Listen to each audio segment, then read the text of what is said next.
Халқымыздың дәстүрі бесікке салу. Біз сол дәстүрді көрсетеміз. Бұл біздің асыл бесігіміз. Әр қазақтың үйінде бар сақ, бар бесік. Бесіксіз үй, берекесіз үй. Сол үшін мынау біздің біркелер қазақтың бесігі. Көрпесі бар, және де шүмегі бар. Бұған баланы жатқызамыз. Бұнда бала түзу болады, таза болады, өте жақсы ұйықтайды. Біздің ата-бабамыздан келе жатқан салт, бесікке салу дәстүрі. Бесікке салу дәстүрі өте керемет дәстүр. Қазір біз сәбиімізді бесікке саламыз. Бесікті мінекей осылай түбегі болады. Және шүмегі болады. Шүмек жолға қызға арналған.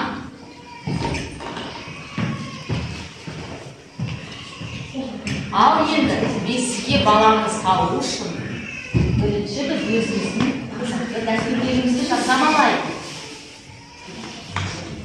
Бесікке баланы салу үшін біз бесіктің басына айнамен тарақты қоямыз. Не үшін айнамен тарақты қоямыз? Қызымыз сұлу болсын, өте керемет болсын деп саламыз. Ал ер ұлымыз болса, не осылай пышақ саламыз, өткір болсын деп. Содан кейін біз бісмілләміз айтып, бесікті аластаймыз. Бісміллә алас алас, бәле жаладан алас, бісміллә бісміллә. Осылай үш рет аластаймыз бесігімізді. Содан кейін баланы салудан алдын не істейміз?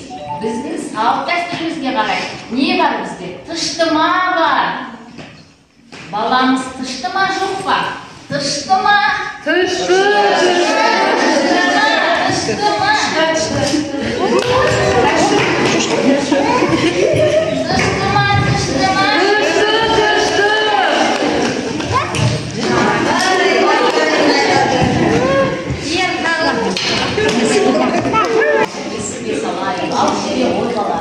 Ал бісміллә, сәбиім, үлкен азамат бол. Ал бісміллә. Аяқ жағын, тақымын, тақты байлап қояды. Аяғы шығып кетті.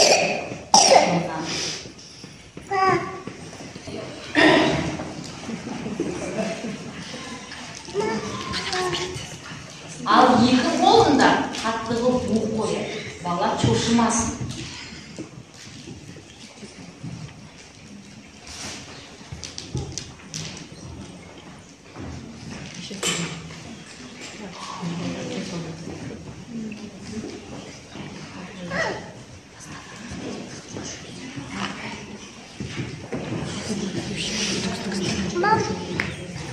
Ал баламызды бесікке салды.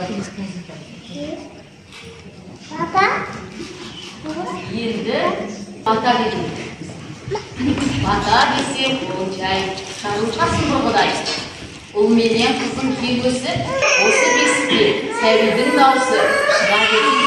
Әрқашанда осы сәбиіміздің азамат болсын. Амин Аллах. Ал енді баланың анасы баланы ұйықтата ғой.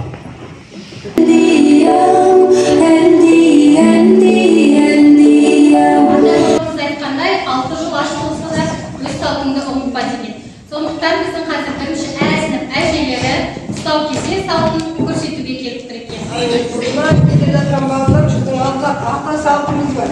Осындай кішкентай жасөспірімдердің тұсауын кесу деген.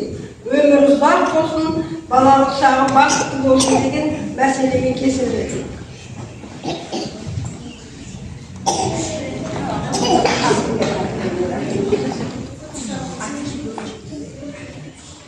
Жігіт топ, ақылды болады. Енді осындай балаларға осыдан кейін бата береміз.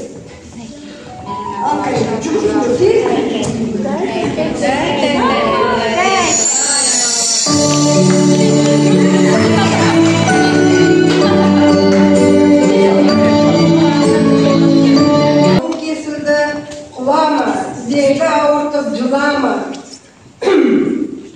Kulun tayday kuyunda, her kaşanda oynagan oyunda unutma. Halkının kara ormanlı bol, yer yurtunun kormanlı bol, ata-ananın kuanışı bol, Akjol'dun armandağınday yesi bol. Kurt жасалса, қалай жасалады сол ұлттықтағы соны көрсетіп айтып береді. Тыңдаймыз сіздер. Армысыздар, құрметті қауым. Сүтті жылы жерге қойып, айран болғанша тосамыз. Айранды иітіп алып, дорбаға салып, сүзіп аламыз. Сүзілген, сары суы аққан айран сүзбеге айналады. Сүзбеге айналғаннан кейін оны ыңғайлы бір ыдысқа салып, тұздау болады. Жақсылап араластырып, оны әртүрлі пішіндегі формаларға келтіруге болады. Дөңгелек, сопақша, немесе әртүрлі қазіргі кезде заманауи заттарды қолдануға болады. Осылай түйіп аламыз құрттарды. Одан кейін күн астына кептіруге қоямыз. Осындай дәстүрлі құрт тию болады. Күн сәулесінен кеп болған құртымыз осылай қатты түрде болады. Кімге қалай ыңғайлы, немесе жұмсақ түрде болады. Осылай құртымыз пайда болады, ау істейіңіздер.